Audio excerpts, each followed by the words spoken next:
मालदीव की संसद में गठबंधन और विपक्षी सांसदों के बीच झड़प हो गई। संसद के प्रवेश द्वार से जो धक्का मुक्की और खींचतान शुरू हुई वो स्पीकर के चेयर तक पहुंच गई। स्पीकर तक पहुंचने की कोशिश कर रहे सांसदों को घेरा कर रोका गया। एक सांसद ने दूसरे सांसद को जमीन पर गिरा दिया। उसके बाद उनके बाल खींचते भी देखे गए। एक सांसद ने स्पीकर के पास पहुंचकर उनके के कान के पास ऐसा बाजा बजाया कि स्पीकर को अपना कान तक बंद करना पड़ा।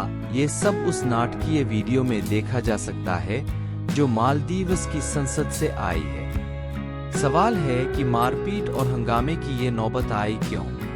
मालदीव्स में नए बने राष्ट्रपति मोहम्मद मुइज़्ज़ू की प्रोग्रेसिव पार्टी ऑफ मालदीव्स की पीपुल्स नेशनल कांग्रेस के साथ गठबंधन की सरकार है। राष्ट्रपति मुइज़्ज़ू ने 22 सदस्यों वाली नई कैबिनेट बनाई है। इस पर मालदीव की संसद में मुहर लगनी थी और नए बने मंत्रियों को शपथ होनी थी। लेकिन मुख्य विपक्षी पार्टी मालदीवियन डेमोक्रेटिक पार्टी ने 18 मंत्रियों के नाम को तो मंजूरी दे दी, लेकिन 4 प्रमुख मंत्रियों के नाम को मंजूरी देने से इनकार कर दिया।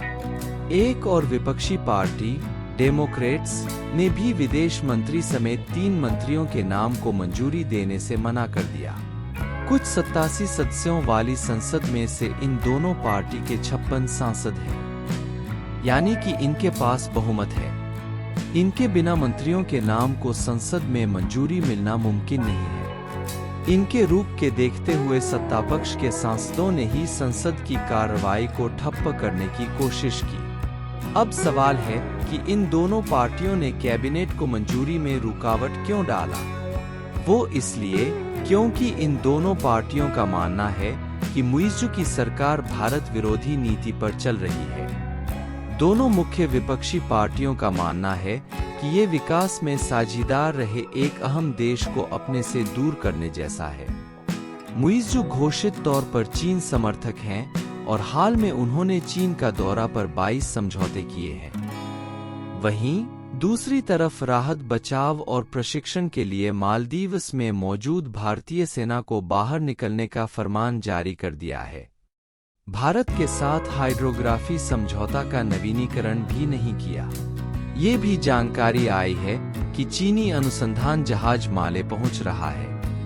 मालदीव्स में चीन के बढ़ते प्रभाव को लेकर यहीं के कई बड़े नेता चिंतित हैं। इसलिए उन्होंने उन मंत्रियों के नामों को मंजूरी देने से मना किया जो मालदीव की नीति को पूरी तरह से चीन की तरफ ले जाना चाहते हैं।